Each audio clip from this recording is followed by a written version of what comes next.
آپ دیکھ رہے ہیں سٹی انڈیا نیوز چینل، حق کی آواز۔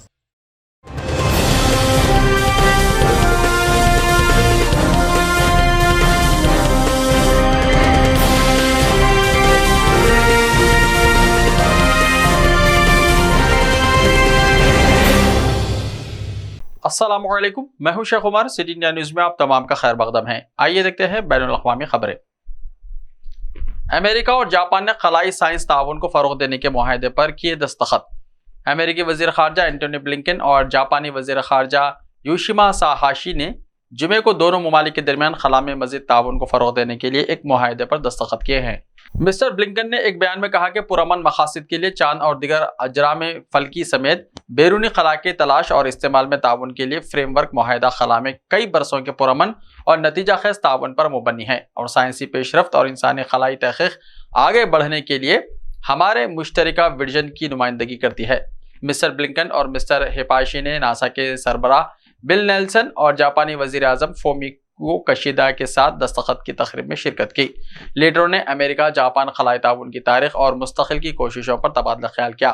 مسٹر بلنکن نے کہا کہ امریکہ اور جاپان نے اس معاہدے کو آگے بڑھانے کے لیے مارچ 2023 میں خلائی مذاکرات کرنے کا منصوبہ بنایا ہے۔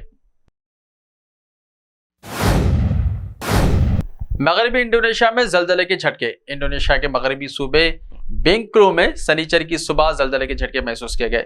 موسمیات، آب و ہوا اور جیو فزکس ایجنسی نے یہ اطلاع دی۔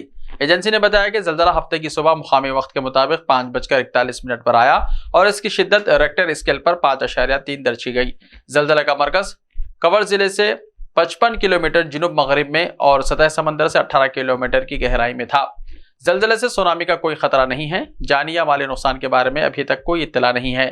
واضح ہے کہ اس سے قبل 10 جنوری کو انڈونیشیا کے مالوکو صوبے میں زلزلے کے جھٹکے محسوس کیے گئے تھے۔ ریکٹر اسکیل پر زلزلے کی شدت 7.5 درج کی گئی تھی، جس کے بعد حکام نے سونامی کی وارننگ جاری کر دی تھی۔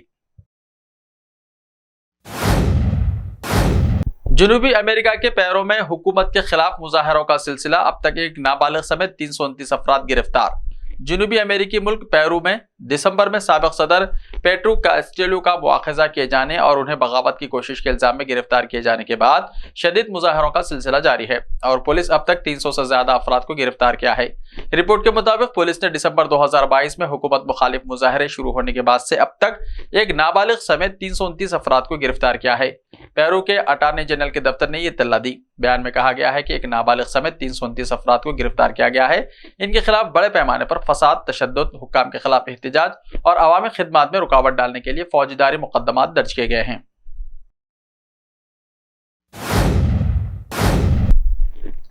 حج خدمات کا معیار بلند کرنے کے لیے سعودی عرب کے کئی ملکوں سے معاہدے۔ سعودی عرب میں وزارت حج و عمرہ کے نائب وزیر ڈاکٹر عبدالفتاح مشتاق علی نے کہا کہ سعودی وزارت حج و عمرہ نے اس سال حج کے سیزن کے لیے وزارت کی ابتدائی تیاریوں کے ایک حصے کے طور پر کئی اسلامی ملکوں کے 15 وفود کے ساتھ حج کے کئی معاہدوں پر دستخط کر دیے ہیں۔ یہ معاہدے حج کی آمد کو آسان بنانے کی کوششوں کا ایک حصہ ہیں۔ معاہدوں کا مقصد ضیوف الرحمان کو فراہم کی جانے والی خدمات کے معیار کو بلند کرنا اور ان کے مذہبی اور ثقافتی تجربے کو بامعنی بنانا ہے۔ حج میں بہتر سہولیات کی فراہمی کی یہ کاوشیں بھی سعودی ویژن 2030 کے اہداف کا ایک حصہ ہیں۔ نائب وزیر حج و عمرہ نے مصر، متحدہ عرب امارات، سنگیال، Ghana, Chad, Tajikistan, Afghanistan, Bharat, Thailand, جنوبی افریقہ، کرغزستان، بینن، سری لنکا اور تنزانیہ کے وفد سے ملاقاتیں کی ہیں۔ ملاقات میں حجاج کرام کے امور سے متعلق کئی امور پر تبادلہ خیال کیا گیا ہے۔ دنیا بھر سے مکہ مکرمہ اور مدینہ منورہ آنے والے ضیوف الرحمان کی خدمات کے لیے انتظامات اور تیاریوں پر بھی بات چیت کی گئی۔ نمبر 5، پاکستان نے پھر اٹھایا کشمیر کا مسئلہ، تیسرے فریقی ثالثی کا کیا مطالبہ۔ پاکستان نے ہندوستان کے ساتھ متنازع ایشوز کو حل کرنے کے لیے پھر سے تیسرے فریقی ثالثی کا مطالبہ کیا ہے۔ پاکستانی وزارت خارجہ کی ترجمان ممتاز زہرا بلوچ نے کہا کہ پاکستانی علاقے میں امن کے قیام کے لیے عالمی برادری کے کردار اور تیسرے فریقی ثالثی کا خیر مقدم کیا جائے گا۔ ہندوستان پاکستان کے ساتھ کشمیر سمیت دیگر تنازعات کے حل کے لیے کسی بھی تیسرے فریقی ثالثی کا ہمیشہ مخالف رہا ہے۔ ہندوستان کا یہ بھی ماننا ہے کہ جموں اینڈ کشمیر کا پورا علاقہ ہندوستان کا اٹوٹ حصہ ہے اور پاکستان نے اس کے ایک حصے پر ناجائز قبضہ کر رکھا ہے۔ ایسے میں کسی بھی تیسرے ملک کو ہندوستان کے داخلی معاملات میں دخل اندازی کا حق نہیں ہے۔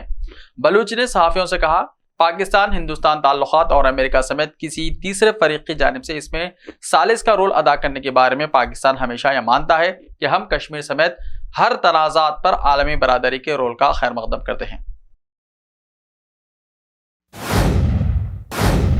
مسجد اقصی کے اطراف میں تیز کھدائیوں کا انکشاف۔ مقبوضہ بیت المقدس کے امور کے محقق فخری ابو دیاب نے مسجد اقصی کے اطراف میں خطرناک اور تیز رفتار کھدائیوں کا انکشاف کیا ہے جو اسرائیلی قابض حکام مسجد اقصی کے اطراف میں جنوبی اور جنوب مغربی اطراف سے کر رہے ہیں۔ صفا نے ابو دیاب کے حوالے سے بتایا کہ الاقصی کے قرب و جوار میں اسرائیلی کھدائیوں میں حیرت انگیز اور پر اسرار شدت اور تیزی ہے جس سے مسجد کی بنیادوں، دیواروں اور قدیم عمارتوں کے منہدم ہونے کا خطرہ ہے۔ انہوں نے کہا کہ ان شدید کھدائی کے جاری رہنے کا ثبوت ہدف شدہ علاقے میں کھدائی کے کام کے لیے کارکنوں، آلات اور مشینری کی موجودگی ہے۔ اس کے علاوہ علاقے کے نیچے سے چٹانوں اور مٹی کو اتارنے اور نکالنے اور مٹی کو تھیلوں میں رکھنے اور ان بیگوں کو نامعلوم جگہوں پر لے جاتے دیکھا گیا ہے۔ قابض حکام نے مسجد اقصی، اس کی بنیادوں، تلیاور، صحن البراق کے اطراف میں اپنی وسیع و عریض کھدائیوں کو روکا نہیں۔ اپنے یہودیوں کے منصوبوں پر عمل درآمد کی تیاری میں جس سے اس کے وجود کو بڑا خطرہ لاحق ہے، القدس کے محقق نے وضاحت کی ہے کہ کھدائیوں اور یہودیانے کی سرگرمیوں میں امور محلات، مراقشی دروازے، دیوار براق، مسجد اقصی کی جنوبی دیوار اور پرانے شہر سلوان کا شمالی دروازہ شامل ہیں۔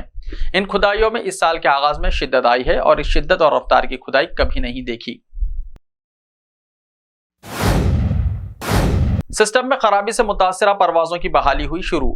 امریکہ کے فیڈرل ایویشن اتھارٹی یعنی FAA کے کمپیوٹر نظام میں بڑی خرابی کی وجہ سے متاثرہ پروازیں بحال ہونا شروع ہو گئی ہیں، تاہم کئی ایئرپورٹس پر تاحال پروازیں معطل ہیں۔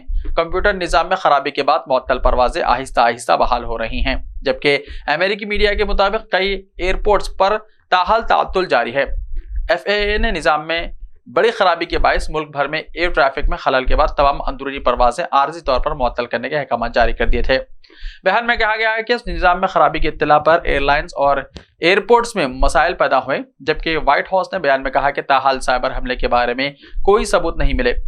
FAA نے بتایا کہ پروازیں صبح 9 بجے سے معطل کر دی گئی تھیں، لیکن ایئر ٹریفک میں دباؤ کی وجہ سے نیو یارک اور اٹلانٹا سے پروازوں کی روانگی شروع کر دی گئی ہے۔ بیان میں کہا گیا ہے کہ نوٹس ٹو آپریشن سسٹم یعنی نوٹام میں خرابی سے ایک بنیادی عمل بیٹھ گیا تھا جو پرواز کے عملے کو رکاوٹوں، ایئرپورٹ سہولیات میں تبدیلی اور دیگر اہم معلومات کے بارے میں آگاہ کرتا ہے۔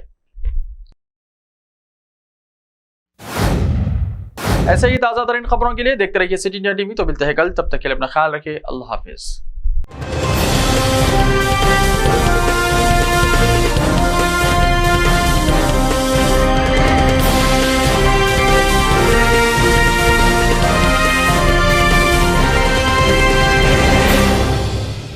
صرف خوابوں سے نہیں، گھر بنتے ہیں ارادوں سے۔ MS techno and company builders and developers لے کر آئے ہیں ایک نیا project, Sabreez Umar enclave super deluxe construction, شاہوں کے شہر حیدرآباد میں، چار مینار کے دامن میں، صرف 1 کلومیٹر کے فاصلے پر، اعظم پورہ فرحت نگر علاقے میں۔ Booking start. مزید تفصیلات کے لیے رابطہ کریں 9959023786 9959023786 9581528002 9493854625.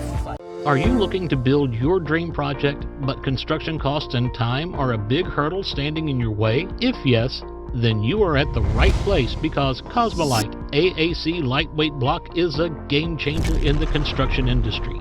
Our innovative technologies and highly experienced team can help your dreams come true. With our proven strategies, Cosmolite AAC block cuts down the requirements of steel and cement by 20%, saving 30% on construction costs and reducing construction time by 25%. Major builders and contractors have already switched over to Cosmolite AAC blocks because of the structure saving. Acoustic insulation, faster construction, lightweight, waterproof workability and flexibility, earthquake resistance and pest resistance. Cosmolite is all set to emerge as South India's most preferred brand in AAC lightweight block. So, what are you waiting for? Let's build with Cosmolite and stay happy, because we don't only build structures, we build happiness. Cosmolite, light up your life.